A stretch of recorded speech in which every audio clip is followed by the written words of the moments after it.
Okay, everyone, it is 2 p.m. Eastern Time. Thank you very much for joining me for today's webinar about understanding crypto trading. Before we get into the meat of the presentation, I just want to run you through a quick risk disclaimer. It's a very standard risk disclaimer, something you've probably seen dozens of times if you've attended webinars like this before, essentially letting you know that today is for educational purposes only.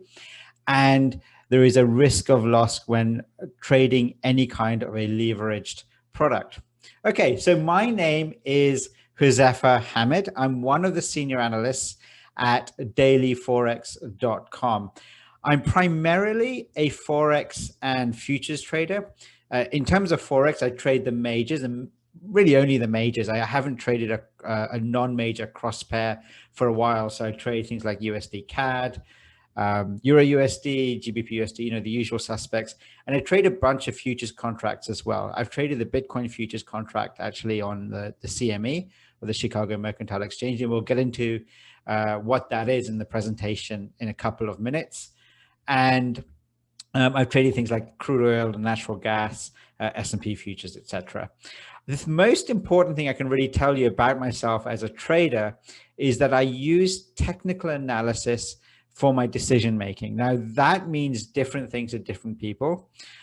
For me, what it means is that I use primarily the price chart. I have almost no indicators on my chart, so I don't have any moving averages or RSI or stochastics, etc. It's primarily the price charts. I draw my own levels, support and resistance levels. I'll occasionally throw a Fibonacci level on there, and it's only the 50% and the 61.8% that I use, and then a couple of targets around that. So for me, using TA means I'm primarily a price-based trader. When I look at the economic calendar, it's just to avoid certain times. If there's a big announcement coming up, I may not want to get into that currency pair, but I don't look at economic data, try to interpret direction from that. I'm based in Toronto, Ontario, Toronto, Canada. I'm born and raised in England, hence my accent, but I've been living here for the last decade or so. I'd love to know for the people on the webinar today where you're from. So I'm going to give you guys 30 seconds, 60 seconds, something like that.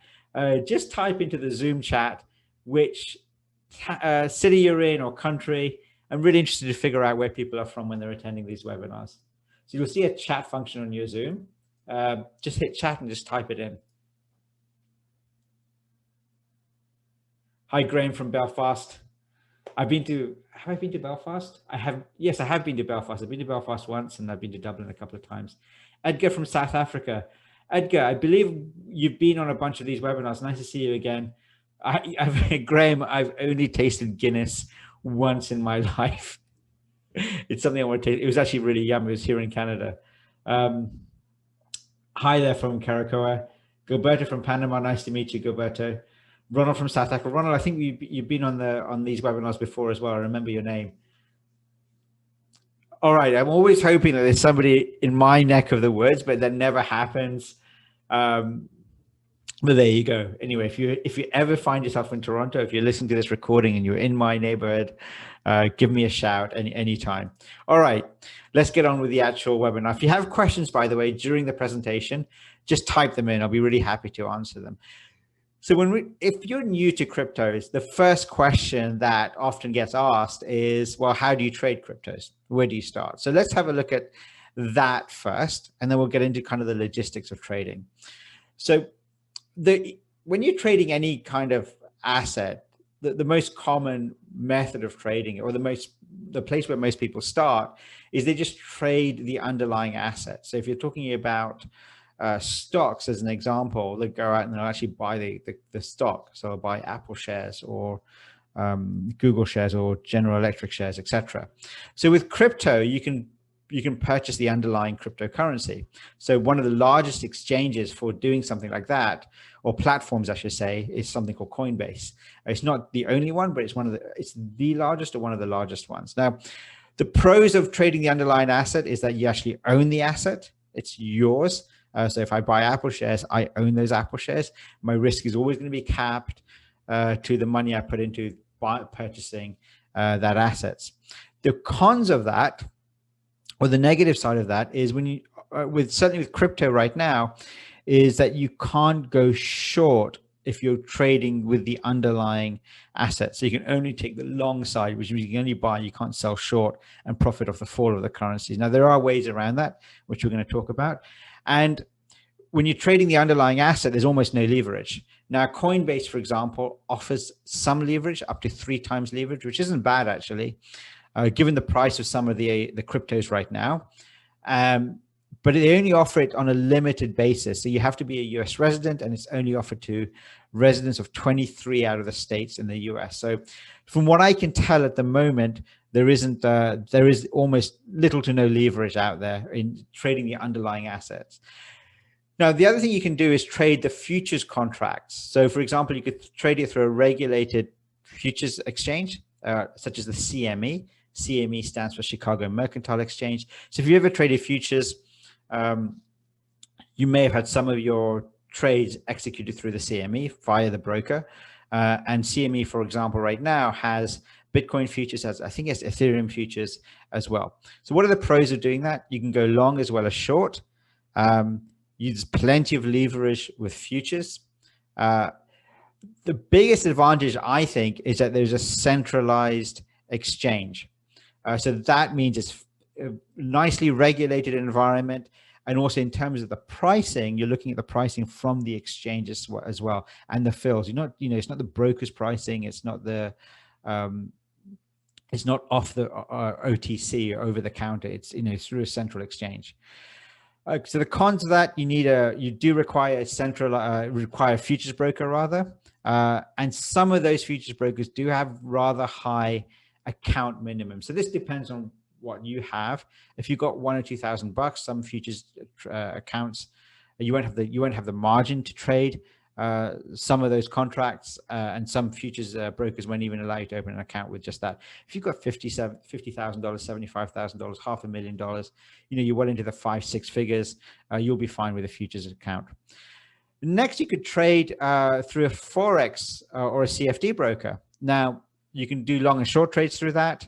There's plenty of leverage, sometimes up to 25-1 leverage.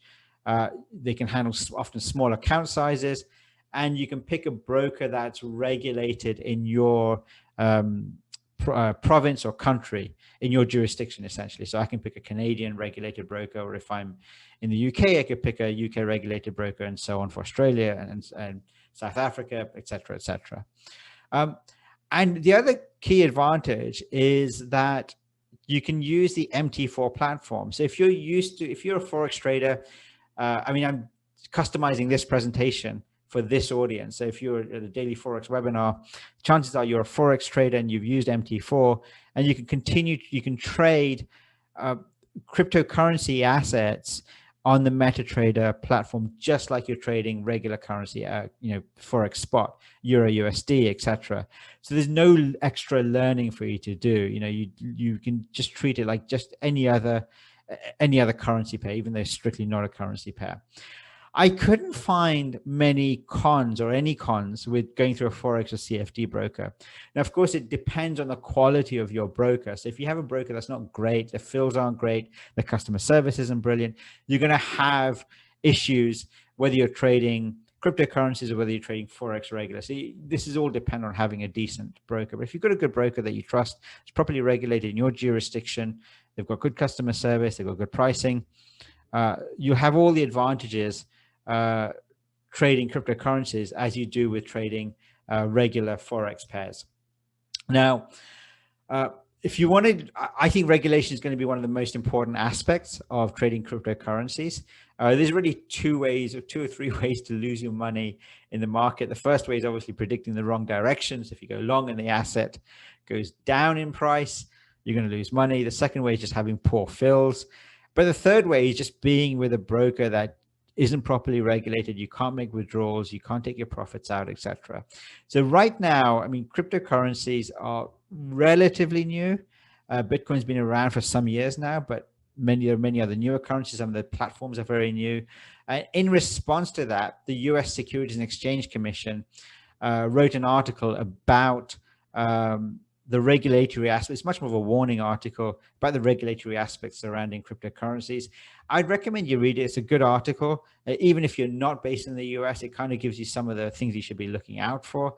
You're going to get a link to the article. You're going to get a summary link of this webinar after the webinar. So that will contain the link to this article. This is what it looks like. The US Securities and Exchange Commission has a page called investor.gov, and the article is on there. For some reason, they haven't dated the article, which I think is an oversight on their part, which isn't a good idea. So there's no date on the article, so you'll have to check if the information is currently accurate. I'd still highly recommend, though, reading the article. An example of a Forex broker that has cryptocurrencies, you can check with your broker. An example of that is AvaTrade. So if you go to avatrade.com/Forex/cryptocurrencies, you'll see their cryptocurrency page, and you can see how they trade as a Forex broker, how they trade cryptocurrencies. Again, you'll get a link to that particular broker's page on cryptocurrencies. This is not a personal recommendation for AvaTrade, but DailyForex does partner with AvaTrade. We've got a decent relationship with them. So you can just, and they're a well-regulated broker as well. So we've got no qualms recommending that you look at AvaTrade. Okay, so can you use technical analysis on cryptos? Can you use the same kind of support, resistance levels, etc., that you do with, say, Euro USD or pound dollar or GBP yen, etc.? Can you use the same techniques with cryptocurrencies? So when you're talking about technical analysis for a large part relies on crowd psychology. It relies on what do large groups of people, how do they react to news, information, and how is that shown up, manifested on the price chart.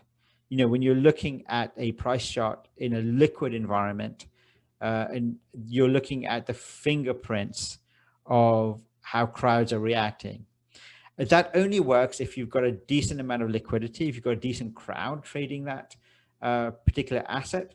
So you need high market capitalization, and you need a decent amount of liquidity. So the higher market cap and liquidity you have for anything, this applies to both cryptocurrencies and stocks and currency pairs, perhaps, you get better technical analysis. So if you're going to trade an exotic pair, like say the New Zealand dollar against the Mexican peso, your TA or technical analysis won't be as strong because it's more thinly traded than something like a Euro USD. Now, of course, that all depends on your strategy as well. If you're looking at a chart and you're thinking, does this have decent liquidity? You want to have few gaps in the chart. So especially in the daily 4-hour time frames, you shouldn't see that many gaps. If you're seeing a lot of gaps, it usually means it's thinly traded as a sign. So what are the main cryptos out there? So let's run through them. Now, this isn't an exhaustive list. There's dozens of cryptocurrencies now, but these are some of the main ones, and these are some of the main ones that I've seen you're able to trade relatively easily through a Forex MT4 platform, and through something like the CME or the Chicago Mercantile Exchange, like a futures contract. So Bitcoin right now, market cap, just over $700 billion. I mean, it changes so wildly day to day that I'm just putting the approximate figures down. Then you've got Ethereum, over $300 billion. You can see how far ahead Bitcoin is of everything else now. You've got something called Tether, just over $60 billion in market cap. I'm not a fan of Tether. They've had issues in terms of their disclosure. Binance Coin, $50 billion. Dogecoin, which has become really famous for Elon Musk. It's around the $45 billion mark. I checked this morning. You've got something called XRP. People call it Ripple. Ripple is the organization that launched XRP as a currency. That's around the $40 billion, just over $40 billion this morning. You've got something called Bitcoin Cash, which is an offshoot of Bitcoin. Very low market cap in comparison, $13 billion. And it has correlation to Bitcoin, but honestly treat it as an own independent asset class. It doesn't match it 100%. And then you've got something called Litecoin. It's around the $12 billion mark. Now, I don't have a cutoff in terms of should should it be 20 billion or 40 billion? If it's in the billions, I think it's pretty good, and the higher the better. Bitcoin, Ethereum, you're going to be fine with those in terms of asset classes. It's in terms of technical analysis. Remember, there's no economic calendar for cryptos. Now, when you're trading Forex pairs, you're trading underlying currencies, and those currencies have central banks and governments. You have interest rate announcements, you have CPI announcement, consumer price index announcement, employment numbers. When what the high impact news is going to be that's going to drive those pairs. So there's no, and many of those announcements are scheduled. So you can really have a good idea of how and when a currency pair can or might move. The crypto market is so new. The entire industry is learning what moves crypto prices, what announcements, who can move crypto prices even. That's still a work in progress. So that is something there's a bit of a blind spot when you're trading cryptos right now. Can you day trade cryptos? So I'm not talking about technical analysis per se. I'm talking about, can you short-term trade cryptos, take a position in the morning and exit it in the afternoon, or later on in the day. That you can do that with the Forex majors. But so really what we're asking is, what is the cost of trading? Is it prohibitive with terms to trade cryptos and day short-term trading, or can it be done? So the way I look at it is I look at the average daily move of an asset, cryptos or anything else, look at the spread that's charged by a broker, and look at that spread as a percentage of the daily move. So let's take an example of Euro USD. If the average daily move is around 60 pips, let's say, and the spread is you're getting a 1 pip spread with your broker, it's under 2%. So your spread is under 2% of the average daily move, which isn't bad at all. So obviously, let's say you're trading a currency and you're getting a 1 pip spread, but that currency only moves 10 pips every day on average. Well, that's 10% of the daily move. You're just being swallowed up by the spread. So in terms of Euro USD, it's less than 2%. So now let's look at Bitcoin as an example. Now, the average daily move, it depends on what period of time you look at, of course. Do you look at last 14 days? Do you look at last year, last 6 months, 3 months, and so on? The average daily move that I've seen in 2021 is averaged out around the $3,000 mark. I looked at a broker this morning to see what their MT4 spread was on their platform, and it was $75. So I'm going to use $75 as a benchmark. So that's about 2.5%. That's not too bad at all. Now, the price of Bitcoin has exploded. So, it wasn't that long ago that Bitcoin was under, the average daily move was under $1,000. So that would obviously change the math of it significantly if you're day trading. So you've really got to look at the current market conditions. Now, MetaTrader has an indicator called the average true range. Its default setting is 14. So I'll talk about what that means in a second. But if you go to MetaTrader, go to the MetaTrader platform at the top where it says Insert, Indicator, Average True Range, you can see the average true range smoothed out over a period. So if you're looking at the hourly chart, it'll be the last 14 hours. Looking at the daily chart, last 14 days. So you can see what the range has been like, the range per bar. So if you're looking at the average, you want to know what the average daily range is, make sure that your chart is set to the daily time frame when you look at that particular indicator. Okay, now let's look at some charts. Okay, so we're going to start off with Bitcoin as an example. We look at Bitcoin and Ethereum, and this is the daily chart of Bitcoin right now. You can see it's had a big run up since November, and it's had a big run up over the last several years, but it's had a big run up since November where the price really exploded, and then it's been pulling back. So let's do some basic TA. You can see how to apply technical analysis on something like Bitcoin. So I'm just zooming in now. So this is the daily chart compressed, going back into February 2020, just zooming in, looking at from December on. We're still the daily time frame. This is the key level that I've drawn around the $42,500 mark for Bitcoin, just slightly underneath that. You can see it's kind of touched. It was a resistance prior. It touched it as a support, that kind of zone. So So that's my key level. When it broke that, I felt quite short on Bitcoin. Now, I noticed though, after I'm going to talk to you about why this area is important. I noticed it was starting to make a rounded top, not quite a head and shoulders, but a rounded top. It's a pretty textbook reversal pattern that you can see in stock charts, that you can see in currency pairs, and the same thing happened in Bitcoin. You know, it was making higher highs for a time, but the pace of that was slowing down, and then it made a lower high. Then it eventually broke that key level. That was a resistance. Then it became a support. Then it broke that as a support. Kind of tested it as well for a few candles after breaking that as a support level.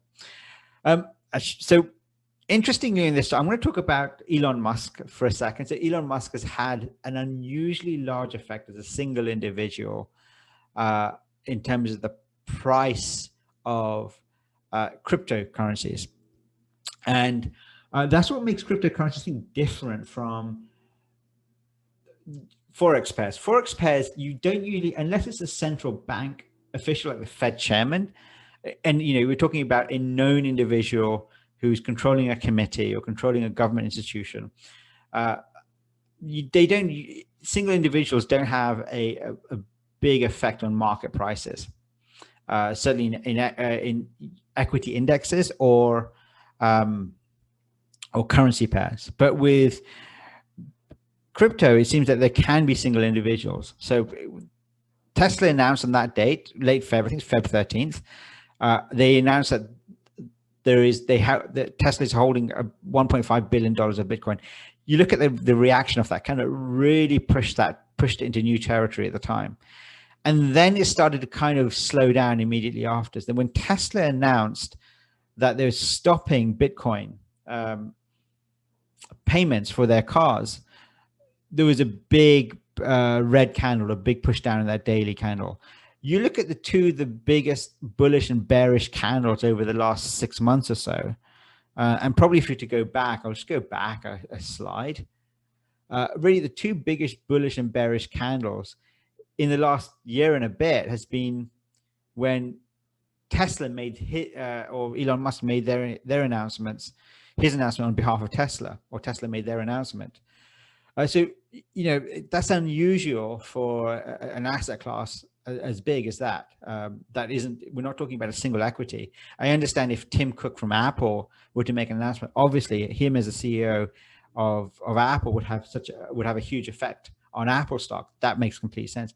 But Elon Musk or Tesla don't own Bitcoin, yet they have had unusually large effect. And that's one of the kind of systematic risks right now with cryptocurrencies. What I also find interesting about this particular chart is when Tesla stopped accepting Bitcoin, the price was already starting to stall and turn around.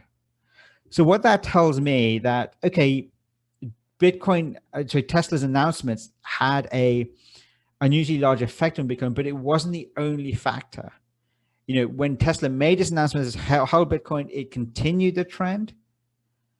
It was a catalyst to help continue the trend. But when it's announced that it stopped accepting Bitcoin, it was already helped accelerate or push a move that was already in effect. It was already making this kind of rounding formation of lower highs. So I just want to put that into context.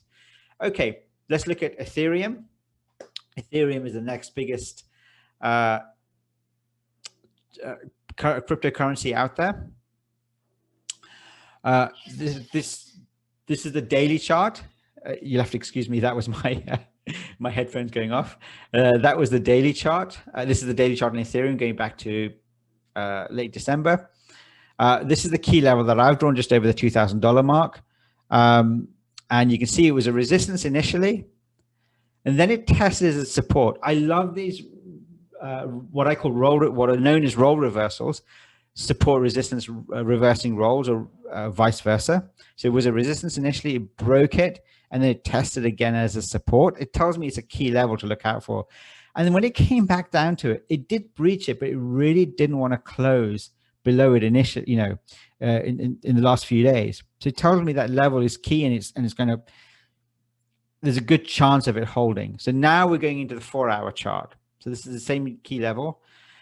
I want to point out on the 4-hour chart that you could see, you couldn't, I want to go back a level, you couldn't see the reversal on the daily. Like when the trend moved from uptrend to downtrend, it pretty much reversed over a few days. It's clearer on the 4-hour chart, where what I see on the 4-hour chart is a nice head and shoulders reversal pattern that played out. So you've got a key level there, a neckline in the reversal. You've got two shoulders and a head in the night. I think what's for me is a visible neckline that breaks down. It kind of tests that area again, is now as a resistance. You know, kind of price kind of oscillates around that area, or just I'm looking for the word.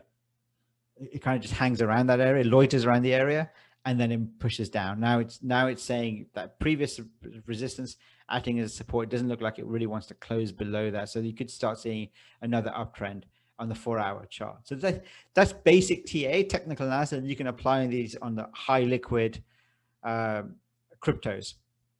So I've tried to cover a lot. For half an hour, you won't believe how quickly it goes. But if you want to look at, if you want to learn a little bit more about cryptocurrencies, go to fxacademy.com.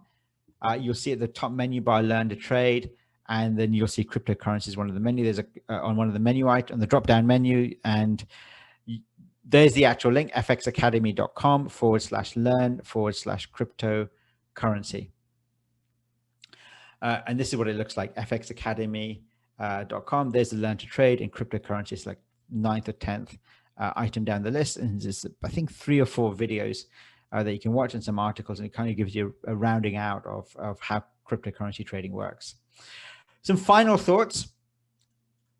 Treat cryptos like any other asset class. So do your homework, but you can perform technical analysis. You can carry out technical analysis on cryptocurrencies, certainly on things like Bitcoin and Ethereum, like a Forex major or a regular Forex pair. Of course, you have that disadvantage of not having a predictable economic calendar, but in terms of liquidity, it's all there. You can see support and resistance lines, reversal patterns, and so on. Always mind your risk. I say this at every webinar. Trade with a stop loss, and make sure that your potential targets are better than the risk that you're taking. If you want to get in touch with me, shoot me an email anytime, huzefa@dailyforex.com. Thank you very much for listening. We've kept it under half an hour. I'm usually running over. So thank you very much for attending today's webinar. Have a great rest of the week.